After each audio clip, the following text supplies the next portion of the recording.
It's time now to review headlines of today's newspapers with Ombudsman of This Day and Arise Media Group and This Day Newspaper Limited's Group Executive Director, Kayode Komolafe, or as we fondly call him, Mr. KK.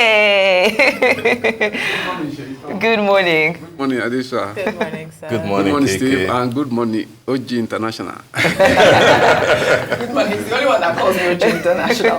Good morning, Mr. Komolafe. Good to see you this Sunday morning. Good morning. All right. All right, then. All right, we'll proceed with the newspaper review. Yes. And we start with This Day. Has anybody got This Day there? Can you pull Yes, This I Day? thought you had This Day. No, I haven't.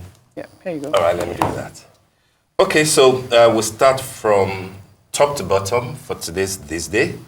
And the window story says, in a show of magnanimity, Tinubu orders customs to return confiscated food items to owners. A few key important stories in today's This Day. Under that, Goldman Sachs predicts appreciation of Naira to 1,200 Naira per dollar in 12 months. That's on top of the masthead, and below it, Oni Onoiko back calls for Nigeria's return to parliamentary system of government. KK, as you know, that's coming after 60 of federal lawmakers, advocated for a return to the parliamentary system of government. And below that, rattled by abductions, Northwest governors unite against terrorists. The riders say bandits kidnap scores of students in Sokoto community. That's coming barely 24, 48 hours after what happened in Kaduna and in Borno State, where scores of people, especially pupils and students, were kidnapped. And then the lead story itself, leaders, friends, family bid Wigwes farewell as banking icon, wife, son, laid to rest. We spoke at length earlier on the program about the iconic image that Herbert Wigwe had with him, and we hope, of course, that his legacy will continue. The writers, I'm sure, are instructive, KK. Akpabio describes Herbert Wigwe as global citizen, iconic figure. Fubara promises to immortalize late banker, sustain university, that's the Wigwe University in his hometown. And Wigwe left a lasting legacy, says Tamua. Those are the stories, KK. And of course, the cover picture also came from yesterday's solemn event for the final burial rite of the late CEO of Access Holdings, PLC. Over to you, KK. Thank you, Steve. The picture on the front page of This Day, says it all. It's really a moment of grief, and see from the huge honor down to the memory of Herbert Wigwe, the wife Chizoba, and his son Chizi, at the weekend in Isopo, their homestead in River State. And it's remarkable, that, the honor, has come from far and near. And our hearts, should continue to go out to the Wigwe family, as well as the Gubanjo family, while wishing that the souls of the departed, rest in peace. The other stories on the front page of This Day today, we will also find them on the front pages of other newspapers, in circulation this morning. Generally, you could, categorize the story into, stories about the state of the economy and the state of security, about security in the country. And that, says something that the issues of the moment in Nigeria today, are basically about security as well as the economy. On the security, I think the story from Sokoto is a good one, and is the one that should be encouraged, and that is the collaboration between among the Northwest governors, in that beyond partisanship, that they decided to unite, to fight banditry. That was at the launch of the Sokoto State guards, for fighting it. And this, again, is a proof of the fact that state governments, cannot continue to, plead their helplessness and to say that there is nothing they could do about security, even when it is not disputable that security is clearly on the exclusive list. But there are also responsibilities, to be borne by the subnational governments, and that is what is being demonstrated in the Northwest. And I think it should be encouraged, and also other zones, should also take a lead, And I think this is perhaps following in the footsteps, the attempts, by the Southwest governor in coming out with the Amotekun concept, which a campaign which was led by the late governor of Ondo State, Arakurin Oluwarotimi Akeredolu. That. So what you are having in the Northwest, it should be encouraged, and it should be properly organized, and it should have a synergy of purpose, with the nation's security hierarchy, so that be able to confront the security. Because while the launch was taking place in Sokoto, you were also having, the sad news, of abduction, of school, of students, from Sangaya, secondary school, just as I've had other abductions, in recent times. So while the federal security agencies, continue to do, the needful, we should encourage state governments to go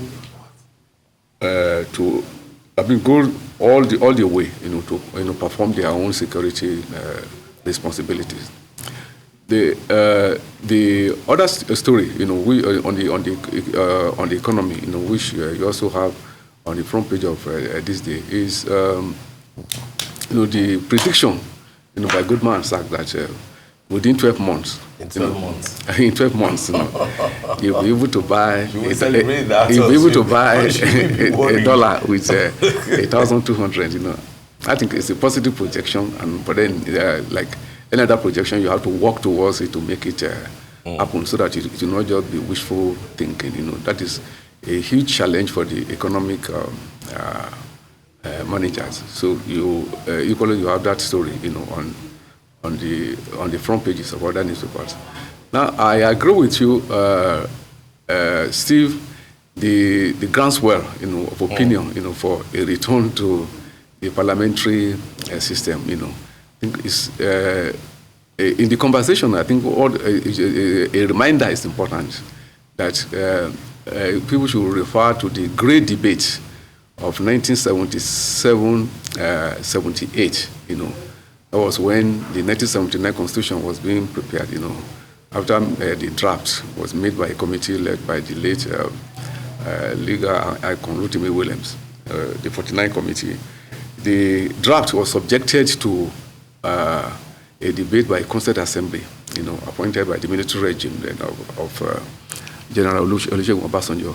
What I'm trying to say is that there was a reason why the nation decided, to jettison the parliamentary system, and while the nation opted, for the presidential system. And it still will be that, those conditions, are they still relevant or irrelevant? So those who are clamoring for a return for parliamentary system may have to, read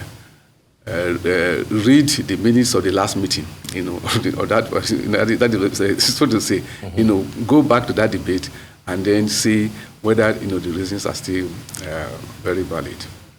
All right. Well said, Mr. Komolafe. We shall now pull this day's style.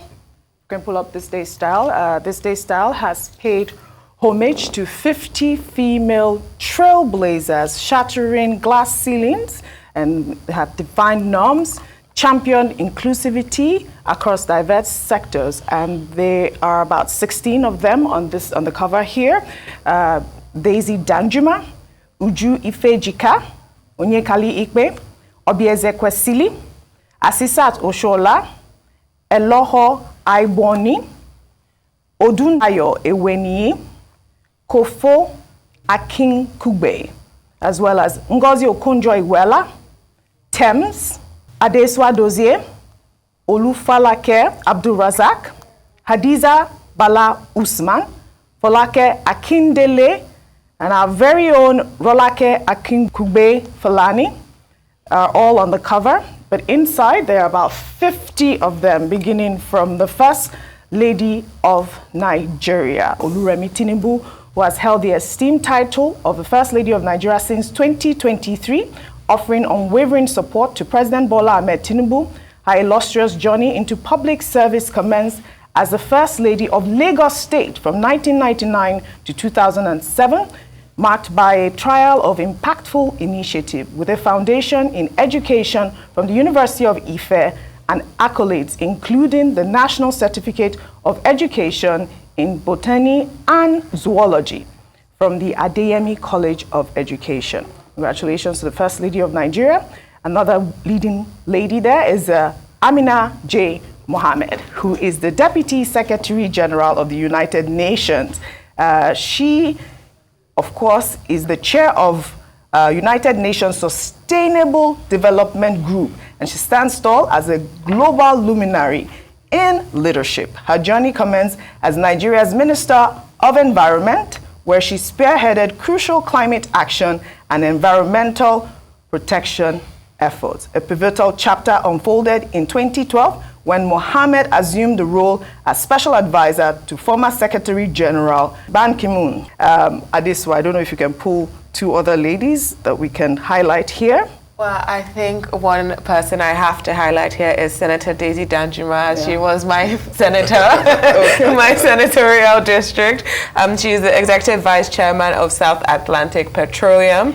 And here it says that when she isn't politicking, she sits atop the South Atlantic Petroleum, holding sway as their executive vice chairman. And that her illustrious career spans over 4 decades, from her beginnings as a state council to her tenure as a distinguished senator of the Federal Republic of Nigeria.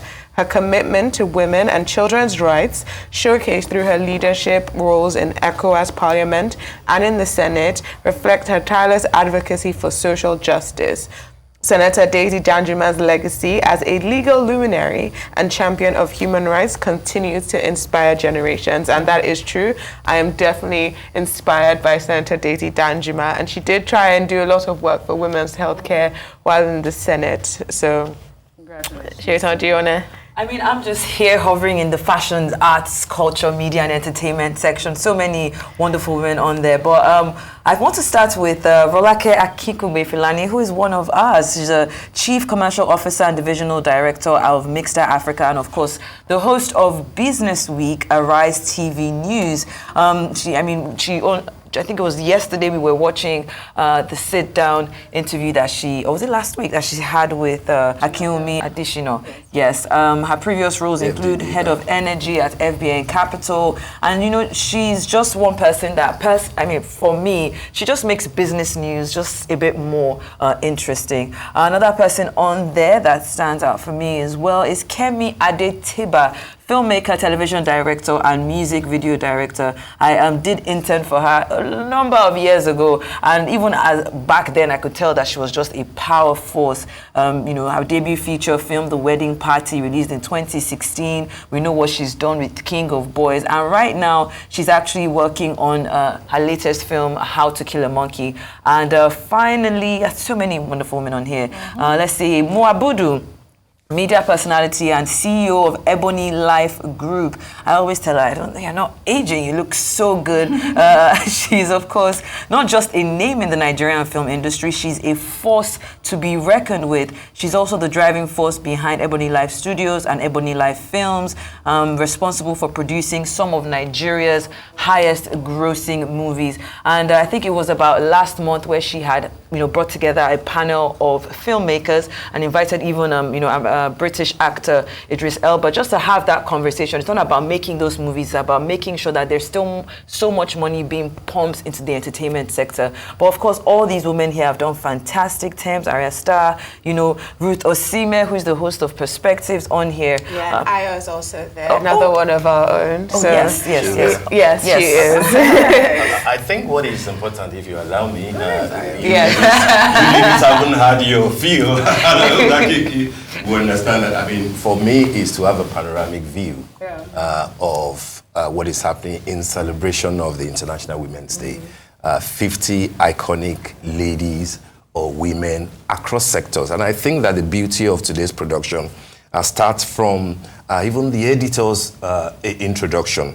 We rise by lifting others, Konye rise. And I think that is an essential thing to say on an important day like this. Yes. It is good to highlight each person, but what is important is that the selection process across different sectors, governance, which OG that you started with the First Lady, with the former minister and the environmentalist, finance and banking, for example, media, at least 3 of our ladies, of our angels are there.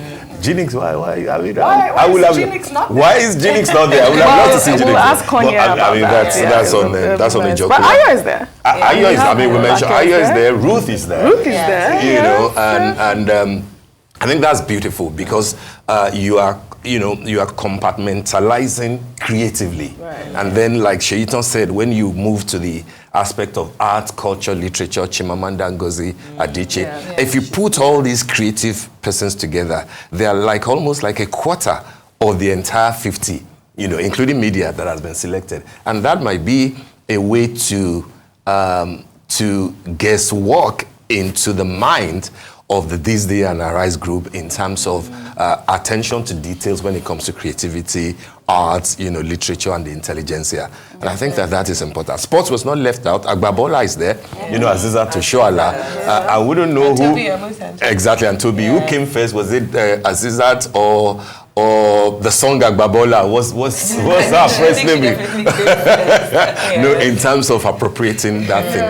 So it's the symbolism for me that this day style is the style for today. It's about the focus, on accomplished women across sectors. And I'm sure that KK will have 1 or 2 things to say about the women of today. Thank you, Steve. Just like Mary Kuku said in the earlier segment of the show, we are still in the season of Women's Celebration. We're in the March 8th season, the whole of the month.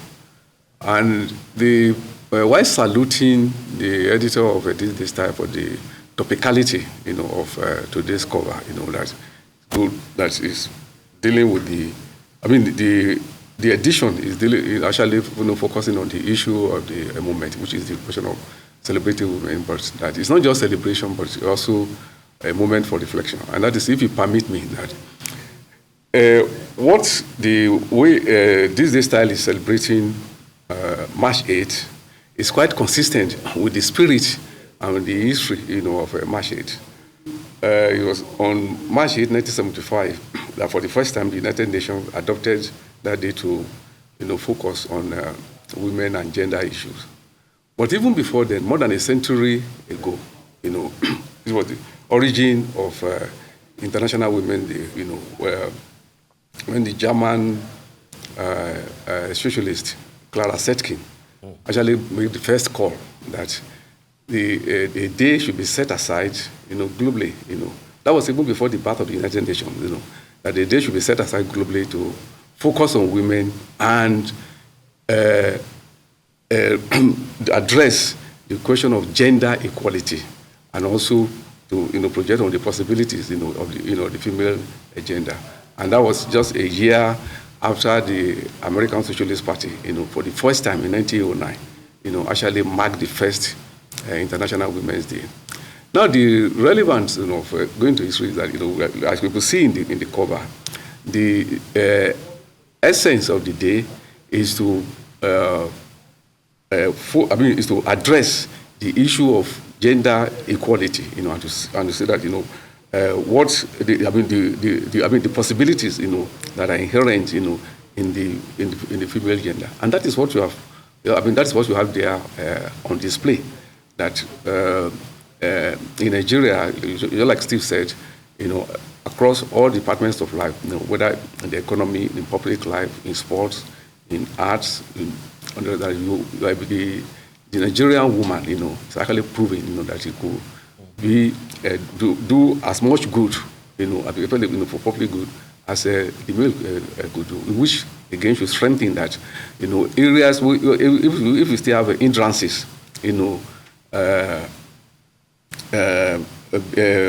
about the development, of the Nigerian woman, those hindrances, whether legal, whether cultural, whether social or economic, should be, should be removed.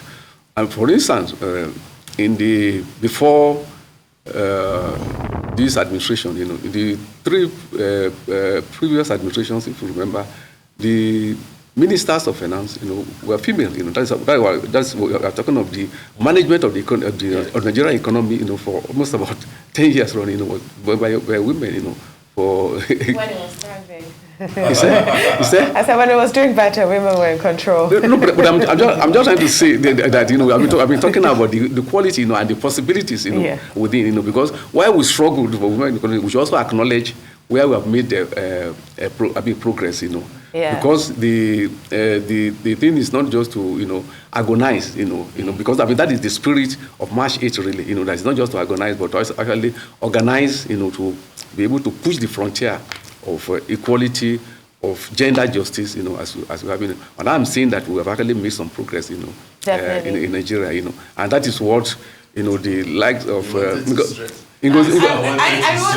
actually wanted to ask a question because even though we have made progress and we did have women who were in charge of our finances in the past, we have the lowest number ever of women legislators, I believe, since our return to democracy. So do you think that there are areas where we're progressing, but I do think that International Women's Day is a day to remind women that all our rights and our successes were hard won and they were fought for, and we can't take our eye off the ball because the numbers now are lower than they were when I was a child. And so I think for me, it's also like a time to remind ourselves that I had Senator Daisy Danjuma, but now there are only 4 women senators. There were 9, nearly over double in the last Senate. So, that was what I was saying. If that's meant to be a question to KK, I can add one quickly. Yes. I saw in the listing of the women, 50 of them, the Minister for Creative Economy, Anatu Musawa. But I don't think that I saw the Minister for Women Affairs, Uju Kennedy, I believe that's her name. Yeah. Would that be an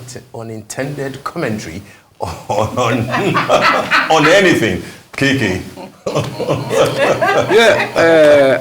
And this I cannot agree more with you. The point I was just trying to make is that that while we fight, that the frontiers of gender justice, and equality should be pushed, it is also important to acknowledge, however little it may be, the progress, that has been made, and that is the point, and that is the point, I'm trying to stress.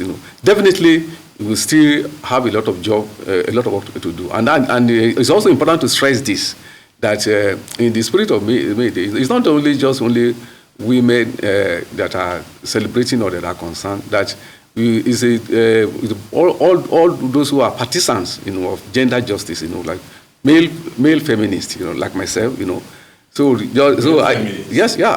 a male feminist, yes, and a lot of male feminists, So all the partisans of gender justice, gender equality, are all concerned about it. And I'm saying that while we continue to push for the frontier, the point that is what I made is quite valid.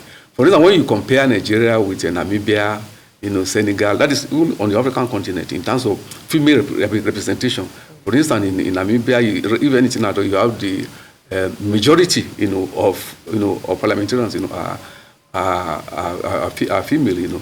In Senegal, you have a higher percentage than what you have in Nigeria and some other African countries. So you still have that, so that the role, of the female politicians will not just be that of a women leader, and just to be active, during the campaign, but they should actually be involved. They should actually,